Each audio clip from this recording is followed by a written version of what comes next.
Good afternoon. This is the Tuesday, October 14th meeting of the Policy Committee. I am the chair for the day, Ray Bergarelli. We're joined by committee member Sade Burks. We have our president, John DeRay, Ms. Onyx Peterson, and we have our clerk, Mr. Matthew McCoy. If we can open up. Agenda item number 2. No, I don't have it in front of me. It's agenda item 1. Thank you. Agenda item 1. Leave it with you. Okay. So the board asked before for us to do the 4,000 policy review with our units to review before we went for recommendation and consideration. The policy committee met, the shared decision-making review, and attached are the recommendations. We did not get through all of the 4,000s. It's quite lengthy, and a lot of them have to do with special ed policies, and we felt like we needed a little bit more expertise, so we are going to consult. I know there was legal wanted us to consult on a couple of them, so before you are what we did come up with, that we had recommendations. The first recommendation is attached to, let's look. Policy number 4311.1R. It's on page 6. And it talks about the regulations to the flag.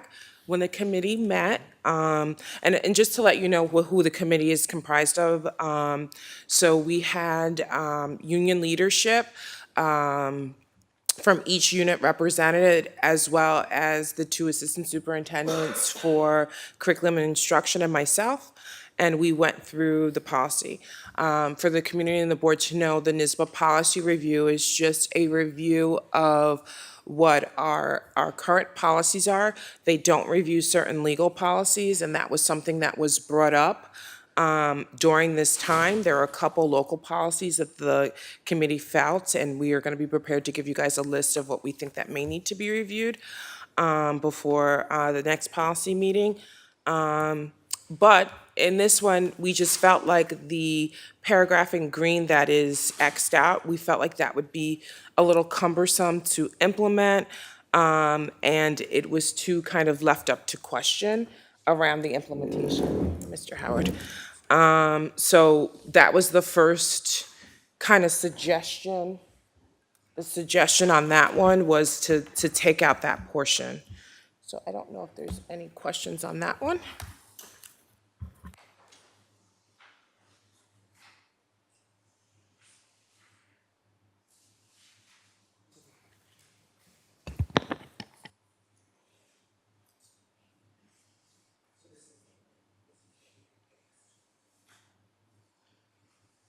Okay, and that just has to do with description of the flag that we felt needed to be amended. Hold on one second. Trying to find it, because there wasn't that many. Okay, the next one is policy 4321.02, which is school-wide referral and approaches to intervention. Just for consistency throughout the our vocabulary. Right now we use multi-tier systems of support, so we're asking the board to place that in instead.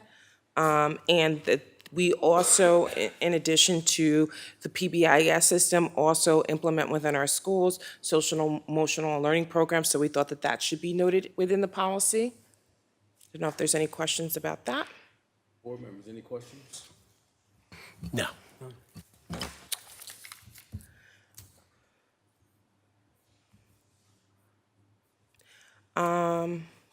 And then the last couple are in regards to special ed evaluations. We did review them, but after consulting with legal and, a thought, we felt like we wanted to make sure that we did have a special education expert, as well as just another legal review on certain aspects. So policy 4321.03 and policy 4321.04R, we're asking if we can just hold those 2 back. We did review it as a committee, but we want to make sure that we have that exceptional learner lens on those 2 policies before we bring them forward to you. Okay. Board members? Sounds fair. Yes. Okay. Move forward. So what the plan is for this, is for us to meet again and then bring it back again. I was, saying, Mr. Howard, that NISBA does the state mandated board policies. However, it doesn't do some 4,000, local policies. So the committee was supposed to review the 4,000 section and provide a list to the board and myself under certain ones that they felt was important for us to review for the local policies. Mr. DeRay.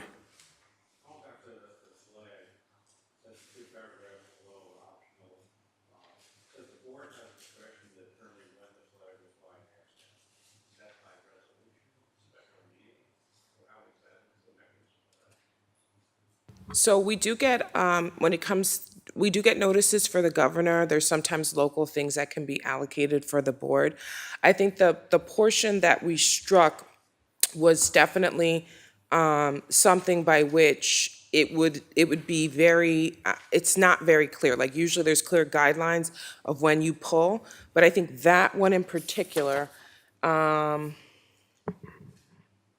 so if a student or an employee in the building dies, flash should also be shown on half days of a funeral. But at any point in time, if the board wishes for our flag to be half-staffed, they can.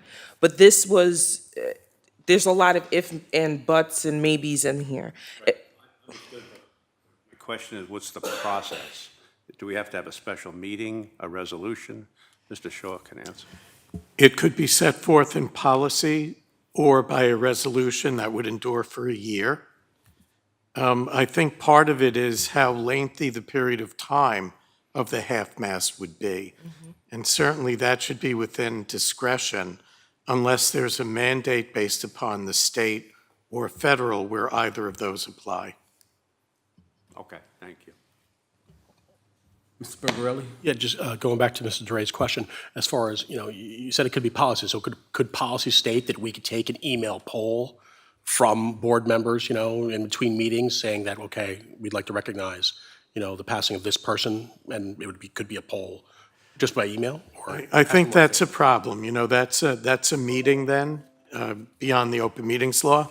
But you could delegate to the superintendent the ability to use discretion within a certain range. Thank you.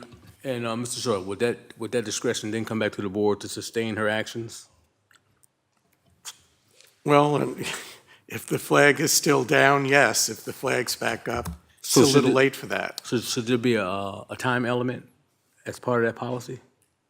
How long that will take, how long that will happen? You could have a period not to exceed for certain things, Okay, thank you. and that could be by policy. Any other, Mr. DeRay? I'm good, thank you. Mic is on. Okay.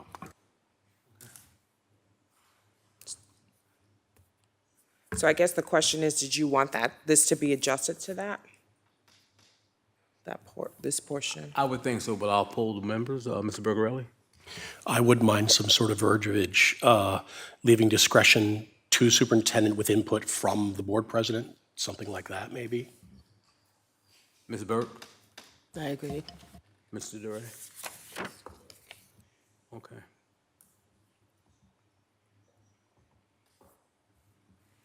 Point of order. So the current policy does state this will be at the discretion of the superintendent. That's the current regulation. Okay. So we'll leave it as such. It does have the 30 days. So if the question is timing, if you're like not to exceed X amount of days, currently it's 30. So if you want to tighten that up, you can leave in as the discretion of the superintendent, and then there wouldn't have to be consultation with the board. Mr. Shaw? You could also have that through the next board meeting, at which time the board could take other action. I like that because we meet every 2 weeks, so I like that better. Mr. Bergarelli? I concur. Ms. Burks? Yes. Thank you. Okay, item 1.02. So at our previous agenda, a previous policy meeting, there was a request from the board about the removal of 9140. And in the attachment, which I also sent for legal to review, I talked about the rationale to the existing policy and legal framework, as well as rights of employees under the law and as a part of their collective bargaining agreements that justify the removal of this policy. So within all of our collective bargaining units, they each have a grievance procedure. These procedures are legally binding, and they supersede local policy in certain areas. We also have policies within your current policy manual that cover certain areas, whether it's discrimination, sexual harassment, workplace violence, whistleblower protections. And it also, in our student code of conduct, there is provisions for certain behaviors and outlines for procedure as such. There's also state and federal legal protections that each employee is entitled to by law, whether it's civil service, human rights, OSHA, Title VII, the Civil Rights Acts. So after consult, because I know that was, you guys wanted me to do the crosswork, so I did the crosswork, and the recommendation is that it should rescind 9140.1. So one of my concerns when we discussed this in the past, I wanted to make sure that what we were taking out was placed in other parts of other policies or contractually, and make sure that we're not taking something out that isn't there. So I'm going to ask Mr. Shaw, does this cover, by us taking this out, the content, the important parts of this policy that we're removing, are those areas covered in other policies and contractually? The one gap that would still exist would be for employees not covered in bargaining units. You know, that would be deputy, associate assistant, superintendents, others who are managerial confidential. It would be maybe a dozen or two employees.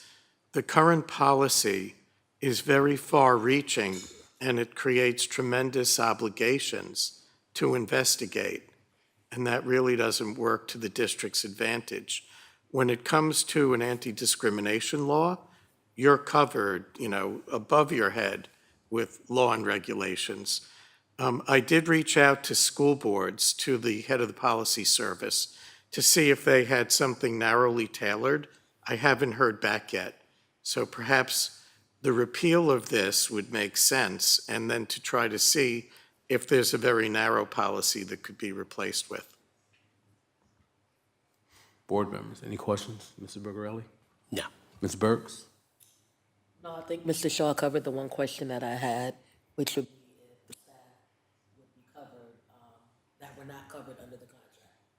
So if they would still be covered, that weren't contractual, but if they would still be covered some kind of way, that was the only question I had. And my mic wasn't on, sorry. Okay, so just for clarification, Mr. Shaw, so removing this policy would be the recommendation of our legal? Yes. Thank you.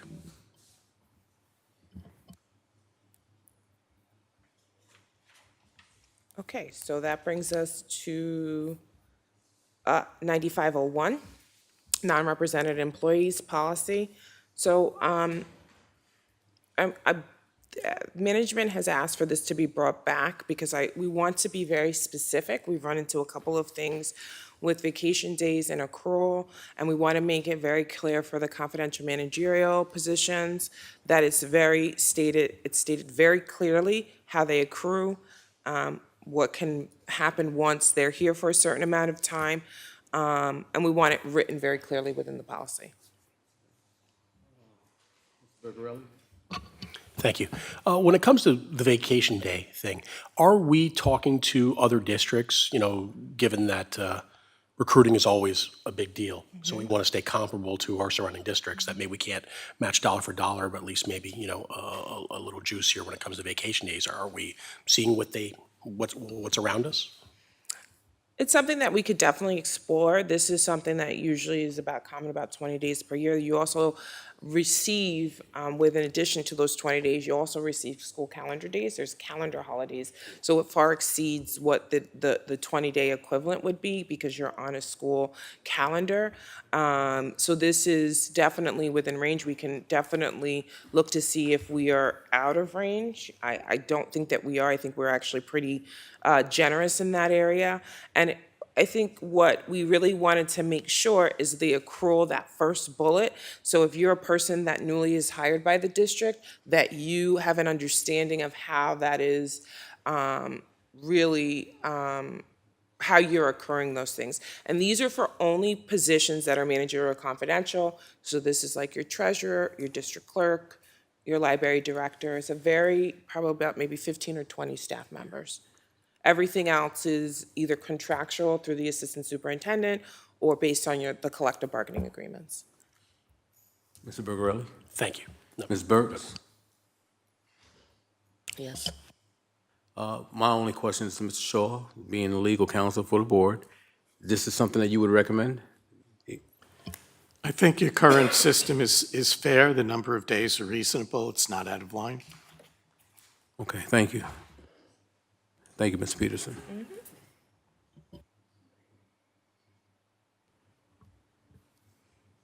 I think that that was all that I had for this afternoon.